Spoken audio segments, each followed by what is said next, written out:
ক্ষমতা জি আপা দখল, সে তো জবরদখল করছে, সে তো জি মানে আপা জি তার কোনো লিগালিটি নাই যে হচ্ছে উপদেষ্টা উপদেষ্টা বলে আমাদের কোনো পদ নাই। জি আপা যেভাবে সে ক্ষমতায় গেছে এটা তো মানে মানুষ খুন করে জি মেরে আপা একটা সিচুয়েশন তৈরি করে তারপরে তো সে ক্ষমতায় গেল। জি জি আপা জি জি না তার আমরা উত্তর এগুলা ছিল তো আমাকেই মেরে ফেলা। জি আপা আমি আমরা জানি এগুলা না ঘটনাটা এগুলা আমরা কিন্তু ইউরোপিয়ান পার্লামেন্টকে জানাবো এটি তো জানাচ্ছিও। আর তাছাড়া আমি তো পদত্যাগ করি নাই। জি আপা আপা সবচেয়ে বড় কথা হচ্ছে যে আমাদের কনস্টিটিউশনের আর্টিকেল 57 অনুযায়ী যেভাবে পদত্যাগ করতে হয় জি আপা আমার কিন্তু সেভাবে পদত্যাগ করা হয়নি, এবং সে কিন্তু ওই জন্য 6 তারিখের জায়গায় 5 তারিখে নিয়ে আসলো। জি আর 5 তারিখে নিয়ে আসার ফলে আমার আমার পক্ষে তখন এমন ভাবে চারিদিকে লোক ঘেরাও, আমি দেখলাম যে এখন যদি ফায়ার ওপেন করে আমার এখানে সিকিউরিটি, তাহলে শত শত লোকের লাশ পড়বে। জি আপা জি হ্যাঁ সেটা এত লাশ ফেলে আমি ক্ষমতা থাকতে চাই না। কিন্তু যখন এমন একটা সিচুয়েশন হয়ে গেল যে আমার সিকিউরিটি যাওয়া থ্রু এগুলো বাধ্য হয়ে তখন আমাকে সরে যেতে হলো গণভবন থেকে, যার ফলে আমার বঙ্গভবনে যে মহামান্য রাষ্ট্রপতির কাছে আমার পদত্যাগপত্র জমা আমি দেইনি। জি আপা কাজে আমার কিন্তু পদত্যাগ হয়নি, আমি কিন্তু এখনো বাংলাদেশের constitutional prime minister elected prime minister. জি আপা আমি আসলে দেশে কাউকে এমনি কিছু পাবলিশ করতে দেয় না, কিন্তু এমনি তো জি আপা ফেসবুকে বা এসে বেশ কিছু ডকুমেন্ট ওরা নিজেও দিচ্ছে যে কিভাবে মানুষ মারছে জি জি আপা জি জি আপা আছে, জি জি আপা চুল দিয়ে থেকে নিয়ে নেওয়া যেতে পারে। আমি আপা ওই যে তো থাকার কথা। জি আপা জি আপা আমি আপা ওই যে মানে এখানে যে ইন্ডিয়ান অ্যাম্বাসেডর আছে আমাদের ডক্টর মাসুদ আছে নিউ ইয়র্কে। জি আপা আমি আপা ওনাদের সাথে আমার যোগাযোগ নাই আসলে আপা আমি এখানে মেইন স্ট্রিমে পলিটিক্সে ছিলাম। আর তাছাড়া আমি আমি আপনাকে বলি আমি 1988 সালে আপনার সাথে দেখা হয়েছিল লাস্ট, তখন আমাদের ওই যে আমার বাড়ি আপা ওই যে নোয়াখালী সোনাইমুড়িতে, আমি সোনাইমুড়ি থানা ছাত্রলীগের সেক্রেটারি ছিলাম। তখন আমাদের গোলাম সারোয়ার এমএ যে আমার মামা হয় উনি আমাদেরকে আপনার কাছে নিয়ে গেছিল। আচ্ছা আচ্ছা। তো এরপরে আপা আমি পড়ালেখার জন্য ইউরোপে চলে আসি, চিটাগং ইউনিভার্সিটিতে আমি পড়ালেখা করে তারপরে ইউরোপে চলে আসি। তো আসার পরে আপা আমি বেসিক্যালি বেলজিয়ামে মেইন স্ট্রিম পলিটিক্সের সাথে জড়িত ছিলাম। কিন্তু লাস্ট ইলেকশনের সময় আপা আমরা অনেক কাজ করছি। আমি আমার অর্গানাইজেশন, আমার একটা এনজিও আছে এখানে, একবারে ফুল প্লেজেন্ট আপনার লবি ফার্ম। আমরা প্রায় গত ইলেকশনের আগে ইলেকশনের আগে আমরা প্রায় 180 জন এমপির কাছে আমরা চিঠি দিয়েছি যে কেন মানে বাংলাদেশ আওয়ামী লীগ গভর্নমেন্ট বাংলাদেশের প্রয়োজন। কিন্তু এবছর আমরা তারপরও কাজ করছি, কিন্তু পুরোপুরি কাজ করতে পারিনি। আর আসলে কারোর সাথে তেমন কেউ আমাদেরকে, ইভেন আমাদের যে এখানে প্রেজেন্ট অ্যাম্বাসেডর, আমি ওনাকে অনেকবার কথা বলার চেষ্টা করছি, উনি কখনোই আমাদেরকে অ্যাপয়েন্টমেন্ট দিত না। কারণ আমি তো ওইখানে আবার আমি সারাদিন ইউরোপিয়ান পার্লামেন্টেই থাকি। এবং আমি ভিতরেই, কারণ আমাদের ইউরোপ পার্লামেন্ট আমাদের খুব দরকার। আপা আমি আমার এই আগামী মাসের প্রথম সপ্তাহে আমরা কনফারেন্স করব। আমি সিদ্দিক ভাইকে অন্যভাবে, সিদ্দিক ভাইয়ের সাথে আমার সরাসরি কথা হয়নি, আমার একজন খুব বেশি একটা সুস্থ না, সে খুব বেশি একটা নড়তে চড়তে পারে না। জি আপা জি এখন আপা কার সাথে যোগাযোগ করবো সেটা হলো কথা। আমি চাচ্ছি না যে বেলজিয়াম আওয়ামী লীগের তো নেতৃবৃন্দ আছে, ওদের সাথে কথা বললে ওরাই তো অনেক কিছু দিতে পারবে। ওরা আসলে আমি বলছিলাম যে আমি শহীদ ভাইকে বলছি, আমি রতন ভাইকে বলছি, জাহাঙ্গীর চৌধুরী রতন ভাইকে বলছি যে আপনারা আমার কিছু ডকুমেন্টস, আমি নিজেই ডকুমেন্টস তৈরি করে দিয়েছি। তারা আরো চায়, যেমন কিছু এমইপি আমাদের বন্ধু বান্ধব আছে খুব মানে অনেক ভালো বন্ধু এমইপি, তারাও জানে। তো তারা আমাকে বললো যে তুমি আমাদেরকে আরো কিছু ডকুমেন্টস দাও, আমরা এটা নিয়ে কাজ করব। মানে আমরা প্রায় 15 জন এমপির কাছে চিঠি লিখেছি আপা। ইউটিউবে যুগ, জি আপা, ফেসবুকে যুগ, সবই তো পাওয়া যায় এখন। জি আপা, যা পাচ্ছি ওখান থেকে পাচ্ছি। আচ্ছা আচ্ছা আচ্ছা আচ্ছা, জি আপা, ওখানে কালেক্টেড। আর আমাদের আওয়ামী লীগ ওখানে বললে পরে নিশ্চয়ই তারা কি করবে। ওরা তো আমাদের সাথে আছে, উনি ইয়েরাও আছে, যেমন শহীদ ভাই। জি আর আমেরিকা থেকেও তো দেবে না কেন? আমেরিকা তো আমি ওই যে মানে কারোর সাথে আমার যোগাযোগ নাই, কার সাথে যোগাযোগ করলে পাবো আপা? সিদ্দিক সাহেব তো আছেন, ওনারা ওই যে কয়দিন ব্যস্ত ছিল। সিদ্দিক সাহেব আছে, তারপরে আমাদের মোহাম্মদ আলী সিদ্দিক আছে, আমাদের যারা আওয়ামী লীগের নেতৃবৃন্দ যে কোনো একজনের পারলে তো ওখানে পাওয়া যাবে। আচ্ছা ঠিক আছে আপা, জি জি। আপনার ভালো আছেন তো আপনি? হ্যাঁ আমি ভালো আছি। আর আমি যখন পাওয়ার ছিলাম তখন অনেক ডকুমেন্ট, ওই যে মানুষকে মেরে ঝুলিয়ে রাখা এগুলি সমস্তই তো দিচ্ছি। আর সবচেয়ে বড় কথা আমরা হচ্ছে যে এগুলা আমি ডক্টর চাচ্ছি। ইউনূস ক্ষমতা জি আপা। দখল, সে তো জবরদখল করছে। সে তো জি মানে আপা। জি তার কোনো লিগালিটি নাই যে হচ্ছে উপদেষ্টা বলে আমাদের কোনো পদ নাই। জি আপা। যেভাবে সে ক্ষমতায় গেছে এটা তো মানে মানুষ খুন করে জি মেরে আপা। একটা সিচুয়েশন তৈরি করে তারপরে তো সে ক্ষমতায় গেল। জি জি আপা। জি জি। না তার আমরা উত্তর এগুলা, ছিল তো আমাকেই মেরে ফেলা। জি আপা আমি আমরা জানি এগুলা না ঘটনাটা এগুলা আমরা ঘটেছে। ইউরোপিয়ান পার্লামেন্টকে জানাবো, এটি তো জানাচ্ছিও। আর তাছাড়া আমি তো পদত্যাগ করি নাই। জি আপা। আপা সবচেয়ে বড় কথা হচ্ছে যে আমাদের কনস্টিটিউশনের আর্টিকেল 57 অনুযায়ী যেভাবে পদত্যাগ করতে হয় জি আপা। আমার কিন্তু সেভাবে পদত্যাগ করা হয়নি। আচ্ছা আপা তার কারণ এই হচ্ছে ইউনূস সাহেব এই জি আন্দোলনের স্যার। পিছনে থাকার একটা বড় কারণ হচ্ছে যে তার যে দুর্নীতি, জি আপা। মানি লন্ডারিং, জি জি আপা। ট্যাক্স ফাঁকি দেওয়া, জি লেবারদের অর্থ আত্মসাৎ করা, জি আবার লেবার লিডারদের ঘুষ দেওয়া, জি আপা। এই সবকিছু মিলেই কিন্তু সে একটা সিচুয়েশন তৈরি করতে যাচ্ছে। আর তার সাথে তারা কিন্তু কিছু দেশ সবসময় সাপোর্ট করে, ওই চেষ্টা কাজে লাগেছে। তার একটা ভার্ডিক্ট ছিল জি আপা। মামলার 6 তারিখে জি আপা। আগস্ট, জি আপা। ওটা যাতে না হতে পারে সেজন্য সে 5 তারিখে আগায় নিয়ে আসে। আর 5 তারিখে আনার ফলে যেটা হলো, আমার যখন মানুষ মারা গেল আমি একটা জুডিশিয়াল কমিশন করলাম জি আপা। এনকোয়ারি করবার জন্য। জি তারপর আমি সিদ্ধান্ত নিলাম যে আমি থাকবো না, আমি ছেড়ে দেবো। আপা আপা আমি আপনি কি কোনো লাস্ট স্পিচ দিবেন পর্যন্ত নাকি? থাকতে চাই না। আমরা যদি কোনো প্রোগ্রাম আমার করি 5 তারিখে পার্লামেন্টে। 5 তারিখে আমার একটা নেশনকে অ্যাড্রেস করে জি আপা। আমি যাব রাষ্ট্রপতির কাছে, আমি তার কাছে সাবমিশন করব। জি পার্লামেন্টারি সিস্টেমের নিয়ম হচ্ছে যে আমি যদি রেজিগনেশন সাবমিটও করি, যতক্ষণ পর্যন্ত মেম্বার্স অফ পার্লামেন্টের ভিতর থেকে মেজরিটি অন্য কেউ যদি মানে জি অনুমোদন পায় তাহলে সে হবে প্রাইম মিনিস্টার। জি আর সেটা যদি না পারে দেন প্রাইম মিনিস্টারকে রিকোয়েস্ট করতে হবে জি করার জন্য যে পার্লামেন্ট ভেঙে দেন। তখন পার্লামেন্ট ভাঙে, তাছাড়া কোনোদিন পার্লামেন্ট ভাঙতে পারে না। জি আপা। এটাও কনস্টিটিউশন অনুযায়ী। জি যাই হোক, এমন একটা সিচুয়েশন করা হলো, মানুষ মানে যে কটা মার্ডার হয়েছে পুলিশের গুলিতে কিন্তু হয়নি। জি আপা। এখানে কিলিং ওদের ওদের মুভমেন্টের ভিতরে কিলিং এজেন্ট ছিল। জি আপা। এবং ওরা যে বুলেটটা ব্যবহার করছে সেটা জি আপা। ওদের অ্যাডভাইজার শাফাত সাহেব আর্মির লোক, জি আপা। তিনি নিজেই বলছেন যে এই বুলেট তো পুলিশের কাছে থাকে না।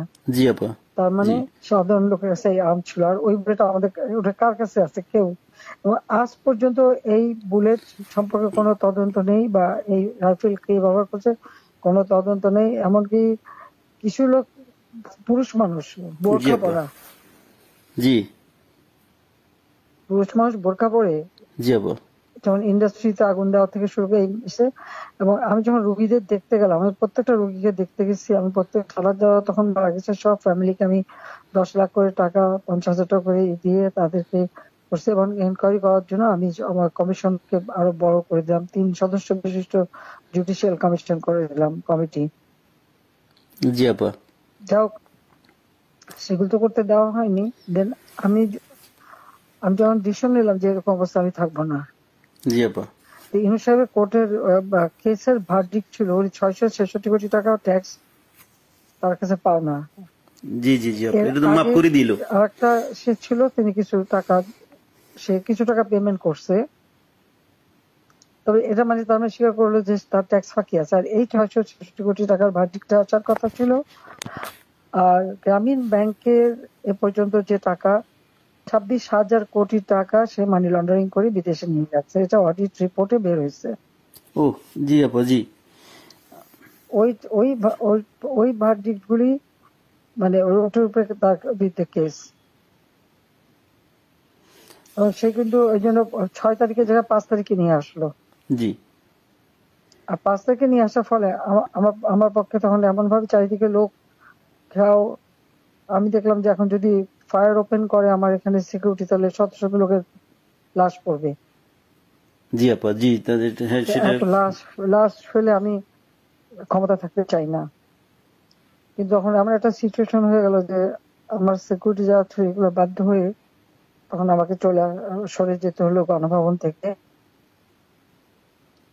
যার ফলে আমার বঙ্গভবনে যে মহামান্য রাষ্ট্রপতির কাছে আমার পদত্যাগপত্র জমা আমি দেইনি। জি আপা, কাজে আমার কিন্তু পদত্যাগ হয়নি। আমি কিন্তু এখনো বাংলাদেশের constitutional prime minister, elected prime minister. জি আপা। ইনশাল্লাহ আপা আপনি চলে আসবেন তো, আর বেশি দিন নেই। উনি কিন্তু তারপরে যখন মানে খুঁজে বেড়াচ্ছে, তার ফলস ছবি দেখালো, আমি সই করছি, সেটা হলো আমার ভিজিটিং বুকের সই। ছবিটা ভালো করে দেখলে দেখা যাবে ওটা একটা মোটা বই। জি আপা, যেখানে ভিজিটিং, ওরকম কোন বই প্রাইম মিনিস্টার সই করে পদত্যাগ করে না। আর আমার সেই চিঠিও কেউ দেখাতে পারছে না। তার চিঠি তো গণভবনে রেখে আসছিলাম। জি আপা, গণভবন আগুন দিয়েছে, পড়িয়ে দিয়েছে, লুটপাট হয়ে গেছে, ওগুলি সব চলে গেছে। সবকিছু আপা এলোমেলো করে ফেলছে, তারা সবকিছু নষ্ট করে ফেলছে। এত সুন্দর করে দেশটাকে উন্নত করে সমস্ত জায়গায় কি সম্মান বাংলাদেশের। আমি গেলাম আপা, আমি বিদেশের সংস্থার সাথে কাজ করি আপা, বুঝছেন। সম্মান তারা দিল। আমরা তো জানি আপা আপনার অ্যাচিভমেন্ট, আপনি যা করে দিয়ে গেছেন বাংলাদেশের জন্য বা করবেন, এটা আর কেউ করতে পারে না, পারবেও না। এটা বিদেশিরাও স্বীকার করে। আমি তো আপা মানে 10 বছর থেকেই ইউরোপিয়ান কমিশন পার্লামেন্টের লবিস্ট হিসেবে কাজ করি বিভিন্ন ইয়েতে। আমরা তো বিভিন্ন অর্গানাইজেশন ইয়ে আছে। আমরা ইনশাল্লাহ আপা, আমি বাংলাদেশ নিয়ে কাজ করো, যাতে ইলিগাল লোক সে পাসপোর্ট ক্যান্সেল করে, সে 495 জন আমাদের উপজেলার চেয়ারম্যান, জি আপা, 5,000 5,500 ইউনিয়ন পরিষদ চেয়ারম্যান, জি জি আপা, মেয়র পৌর কর্পোরেশনের, জি আপা, মেয়র সিটি কর্পোরেশন, তাদেরকে সে এক নোটিশে বাতিল করে দিল। এখন বন্যার সময় আমাদের সব সেট করা প্রোগ্রাম, জি আপা, এখন বন্যার সময় মাইকিং করে টাকা উঠাচ্ছে, কিন্তু ডিস্ট্রিবিউশনের নাম নেই। ওরা তো আপা মানে ওরা তো দুর্নীতির মানে পুরা আখড়া করে ফেলছে পুরা দেশটাকে।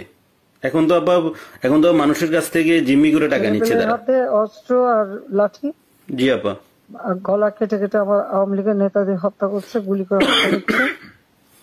জি জি আপা, আমার কোনো দিন নাই যে তারা আমাদের মারছে না, জি কারণে কারিগরি ইয়ে করছে দিন দিন, এটা করে যাচ্ছে। এর কোনো ইনকোয়ারি নাই, এর কোনো বিচার নাই, কিচ্ছু নেই।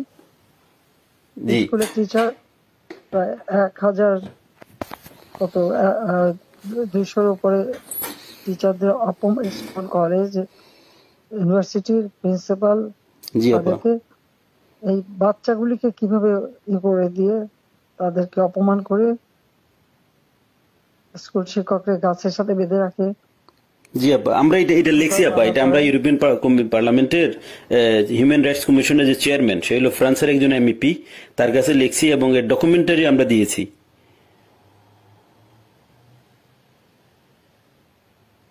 এটা কি করে হয় একজন টিচারকে এইভাবে অপমান করা? অনেকে তো আপা মানে আত্মহত্যা করেছে, বুঝছেন,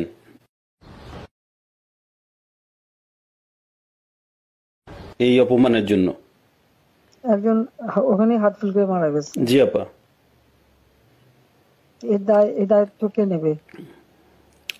আর যে ছেলেগুলি মারা গেছে জি মিছিলে, জি আপা, খুব শর্ট রেঞ্জের থেকে তাদেরকে 7.62, যেটা আমাদের যে ব্রিগেডিয়ার সাকাত সাহেব বলছে, উনি তো চিনেন, আমরা তো এগুলি চিনি না। জি 7.62। আপা আমি এই ব্যাপারে একটা কথা বলি আপা, এগুলো আসলো কোত্থেকে? আপা আমি এই ব্যাপারে একটা কথা বলি। আমি কিছুদিন আগে মায়ানমারের অ্যাম্বাসেডারের সাথে আমার একটা মিটিং হয়েছিল ওনার অফিসে, উনি ডাকছে আমাকে যাওয়ার জন্য। তো মায়ানমার অ্যাম্বাসেডর আমার বললো যে দেখো তোমাদের এখানে কিন্তু আজকা থেকে ওই যে আপনার রেভলিউশন গ্রুপ ওরা কিন্তু অস্ত্র বিক্রি করতেছে, তুমি কি মানে তুমি পারলে গভর্নমেন্টকে ইনফর্ম করো। তা আমি আমাদের অ্যাম্বাসেডর সাহেব যেখানে সালে সাহেব আছে ওনাকে বারবার আমি চেষ্টা করছি কথা বলার জন্য, উনি কখনোই মানে ওনাকে তো এমনি গিয়ে দেখা করা যায় না। তো আমি বললাম যে আপনার সাথে একটু কথা আছে, কিন্তু উনি আমার কখনো অ্যাপয়েন্টমেন্ট দেয় নাই। অ্যাম্বাসেডর আমাকে ডেকে নিয়ে ইনফর্ম করছে যে উনি জানে আমি বাংলাদেশের, আমার এনজিওটা যদিও ইন্টারন্যাশনাল। আমি তো আপা মানে আওয়ামী লীগের লোক, আমরা আমরা বঙ্গবন্ধুর আদর্শ সৈনিক, আমরা আমাদের রক্তে আমরা মানে যখন আপনি বাংলাদেশ ছেড়ে চলে গেছেন আমরা খাইতেও পারিনি ঠিক মতে। আমরা তো মানে আমার তো মানে আমি পুরা ইয়ে হয়ে গেছি যে কি হইলো, কিভাবে কি সম্ভব, মানে এইভাবে আমরা তো বুক ফুলে বাংলাদেশের আমি লাশের স্তূপ দেখতে চাইনি। না সেটা তো আমরা জানি, সেটা তো আমরা সবাই জানি। আপনি তো আমাদের মানে আপনি মানুষ মারলো, তারপর যে কত মানুষ মারলো। জি আপা। তারপর পুলিশ মারলো। জি আপা। আনসার তাদের কোনো হদিস নাই। জি আপা। তারপরে মানে আমাদের আওয়ামী লীগের অগণিত নেতা কর্মী, হিন্দুদের পরিবার জি আপা মেরে লাশ গুম করা এবং মেয়েগুলোকে তুলে নিয়ে যাওয়া। তারপর যে আমাদের ইডেন কলেজের একটা মেয়ে, তাকে মেরে শেষে ঝুলায় রেখে বললো আত্মহত্যা করছে। জি আপা গত 2-1 দিন আগে। জি জি। আমাদের ওই যে আমাদের মমিন পাটোয়ারি 32-এ ফুল দিতে গেছে, তাকে এমন মারলো যে মারা গেল, পরে সে তো মারা গেল। একজন বয়স্ক মানুষের একেবারে উলঙ্গ করে যেভাবে তাকে হ্যারাস করলো, বয়স্ক মানুষ তাদেরকে উঠবস কাম ধরে উঠবস করানো, এরা কি মানে এদের বাপ মা নাই, মানে কালচার নাই। জি আপা মানে দেশের যে সমাজ ব্যবস্থাকে পুরাটাই মনে করেন যে শেষ করে দিয়েছে ইউনূস সাহেব তার ক্ষমতার জন্য, মানে ওনার ইয়ের জন্য, ওনার লোভের জন্য উনি দেশটার দায়িত্ব তো তাকে নিতে হবে। জি আপা 100%। আমরা তো আবার আমি এর উপরে দিয়ে গেল ক্ষমতায় ওনাকে মানে ওনাকে উনি তো মানে ওয়েস্টার্ন কান্ট্রির ইয়ে দিয়ে চলে, ইউরোপের। আমি ওনার হয়তো আমরা পারবো না কিনা জানি না, তবে ওনাকে আমি ইউরোপিয়ান পার্লামেন্টে ওনাকে বুঝাবো যে উনি একজন সুদখোর, উনি একজন অমানবিক লোক, উনি শান্তিতে নোবেল পুরস্কার দেওয়া ভুল হয়েছে। ওনাকে মানে ওনাকে যে চেহারা, ওনার যে ধরনের মাস্ক পরে উনি চলে, উনি এর পিছনে উনি একজন প্যারোসাস লোক, একজন বাজে লোক, যে মানুষ খুন করা ছাড়া, যে মানুষের রক্ত শোষা ছাড়া ওনার কোনো কাজ নাই। Shellfish, self centred. জি আপা। আপা আপনি দোয়া রাখেন, ইনশাল্লাহ। আপনার কথা বলছি অনেক ভালো লাগছে অনেকদিন পরে। আর তাছাড়া আমি যাদের সাথে যোগাযোগ করা দরকার, আমি চাচ্ছি যে কিছু ইন্টালেকচুয়াল বডি যারা, তাদের সাথে যোগাযোগ রেখে ওনাদেরকে আমি এনে প্রোগ্রাম করব।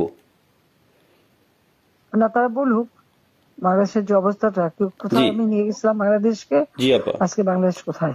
জি জি জি আপা, এটা এরাও বুঝে বুঝছেন। ঘরে ঘরে ডাকাতি হচ্ছে, তারা ইলিগাল আর্মস রিকভার করে না, ইলিগাল আর্মস জমা দেওয়ার জন্য নির্দেশ দেয়। এখন প্রত্যেকটা ফ্যামিলি এবং একটা এলাকায় রাত্রেবেলা একজন করে জেগে বসে থাকে ডাকাতের ভয়ে। জি আপা। দিনেও ডাকাতি করে। এখন তো কোনো আইনের শাসন নেই দেশের মধ্যে, কোনো প্রশাসন নেই, আইন নেই, শাসন নেই, কিছু নেই। আরে এনে মাথা ব্যথা নাই না, ওনাদের তো শুধু কখন কে কাকে মুক্তি দিবে, কার যে কার ভ্যারডিক্ট উঠাই ফেলবে, কার কি জেল থেকে ছেড়ে দিবে, কারে কি ইয়ে করবে, শুধু ওইটা নিয়ে ব্যস্ত ওনারা। সে ক্ষমতা দখল করে সবার আগে নিজের ট্যাক্স মাফ করে। জি 662 কোটি মাফ করে দিল উনি নিজে এখন বলে যে না, আমি ক্ষমতার অপব্যবহার করতে চাই না, আমি আমার কেস লড়তে চাই, করতে চাই, সেই করতে চাই, এখন বলে। কিন্তু আপনি আইসিআই তো আপনার ইয়েটা মাফ করে নিলেন, প্রথম আইসিআই উনি মাফ করে নিল ওনার মাফ করলো, মানি লন্ডারিং মামলা, মামলা প্রত্যাহার করলো। তারপরে গ্রামীণ ফোনের বিটিআরসি টাকা পায় প্রায় 2,000-2,500 কোটি টাকা, সেটাও মাপ করাই নিল। আপা আপনি আপনার ইন অ্যাবসেন্সে দলের এখন দায়িত্বে বা দল কিভাবে দাঁড়াবে সেটার কোনো সবার বিরুদ্ধে মামলা। জি আপা। আর বাকি সব জেলখানায়। জি আপা। নাই অনেকের তো আপা মানে অনেকের কোনো হদিসে পাওয়া যাচ্ছে না, অনেকের খুঁজে পাওয়া যাচ্ছে না, অনেকের ফোন করে পাওয়া যাচ্ছে না। গুম করে দিচ্ছে। কারা আপা? হ্যাঁ মেরে গুম করে দিছে। জি জি আপা, ওদেরকে নিয়ে কোথায় কি করছে না করছে মানে কোনো ইয়ে নেই। অনেকের যোগাযোগ করার চেষ্টা করি কিন্তু পাওয়া যাচ্ছে না, টেলিফোনের কোনো ইয়ে নাই বা লোক দিয়েও কোনো খবর না পাচ্ছি না। পাবে কোথেকে, যে একটা নাই তো, সব তো জেলে ঢুকাই দিচ্ছে যে কদিন পাইছে, আর বাকিদের যে কি করছে বলতে পারবো না। আমি এমনি তৃণমূলের নেতা কর্মীদের সাথে কথা হচ্ছে। না সবাই সবাই আপা সবাই আপনার কথা বলে, আমরা যাদের সাথে তৃণমূলে যারা একবারে রুরাল এরিয়া বা ডিস্ট্রিক্ট লেভেলে সবাই বলে যে আপা এখন সবার সাথে যোগাযোগ করতেছে, আপাকে অ্যাভেলেবেল পাওয়া যাচ্ছে। তো একজন আমাকে দিয়ে বললো যে আপনি যেহেতু অর্গানাইজ করতেছেন, আমি আবার সিরিজ প্রোগ্রাম করবো ইউরোপিয়ান পার্লামেন্টে ইনশাল্লাহ। আমাদের বন্ধু বান্ধব আছে পার্লামেন্টারিয়ান, ওদেরকে বলছি, ওদেরকে আমি পার্সোনালি গিয়ে কথা বলছি, ওদেরকে ডকুমেন্টারি দিচ্ছি। ওরা সেপ্টেম্বর, যেহেতু আগস্ট মাসটা ইয়ে ছিল, বন্ধ ছিল, ওরা সেপ্টেম্বর থেকে ইনশাল্লাহ ইয়ে করবে। আচ্ছা ওরা ঠিক আছে, সেপ্টেম্বর থেকে ইনশাল্লাহ ওকে প্রোগ্রামটা আবার লঞ্চ করবে।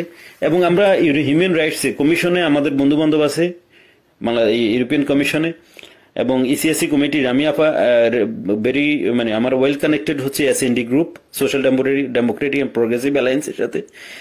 ওরা আমাকে ফুল সাপোর্ট দিবে এবং ওদেরকে আমি পার্সোনালি গিয়ে কথা বলে আসছি যে আমাদের বাংলাদেশ আওয়ামী লীগ। সাথে যোগাযোগ করো। জি না, যোগাযোগ আছে আপা, আমি কালকে ওর সাথে দেখা করেছি এবং আমি তো ওরা জানে আমি এর আগেও আপা রোহিঙ্গা নিয়ে কিছু লয়ার জোগাড় করে বুলু গেছিল। জি জি বুলু 2-3 দিন বেশ কাজ করছে, অনেক প্রায় 200-300 লয়ার ওখানে যে ঢুকছে, তাদের বিরুদ্ধে মামলা দিয়ে আর ওদের যে লাচার বাহিনী দিয়ে জি জি জি কাউকে কোর্টে ঢুকতে দেবে না। আমাদের কোনো লয়ার কোর্টে ঢুকতে পারবে না, একজনকে ছোড়াও মারছে। জি জি ছুরি মারছে একজনকে আপা। জি জি জি আমরা আপা না, আমি এখানের মনে করেন যে আমি এসএনডি, আমাকে সরাসরি আমি এসএনডি কে বুঝাতে সক্ষম হয়েছি যে বাংলাদেশ আওয়ামী লীগ সোশ্যালিস্ট পার্টির একজন পার্ট অফ সোশ্যালিস্ট পার্টি এবং আমাদের নেত্রীকে, যিনি আমাদের দেশের সবচাইতে আমাদের দেশের যিনি স্বপ্নকে মানে আমাদের যে মানে দেশটাকে গরিব থেকে মধ্যবিত্ত আয়ের দেশে নিয়ে আসছেন, ওনাকে অনৈতিক এবং অবৈধভাবে ওনাকে ক্ষমতাচ্যুত করা হয়েছে, ফোর্সলি ওনাকে দেশ ছাড়তে বাধ্য করা হয়েছে ওনাকে। তো তারা মানে বলছে যে ঠিক আছে আমরা পার্লামেন্ট সেশন খুলুক, আমরা এটা নিয়ে আলাপ করব, এটা নিয়ে আমরা ডকুমেন্টস গুলো দেখবো যে আসলে বাংলাদেশে কি হচ্ছে। তুমি আরো জোগাড় করে সব দিতে থাকো, ঠিক আছে? জি আপা, আচ্ছা দোয়া করেন আপা, আপনার সহযোগিতা থাকবে আর আপনি একটা হ্যাঁ স্পিচ দিয়েন যখন আমরা ইয়ে করবো আর প্রোগ্রাম করবো। না, আমি স্পিচ দেবো না, আচ্ছা ঠিক আছে আপা, আমি এমনি তোমাদের কথাই বলবো। হ্যাঁ হ্যাঁ ঠিক আছে আপা, দোয়া করেন আমাদের ঠিক জন্য, আছে, এইটাই আমাদের জন্য অনেক কিছু। আচ্ছা আপনার দোয়া থাকলে ইনশাল্লাহ আচ্ছা অনেক কিছু করতে পারবো।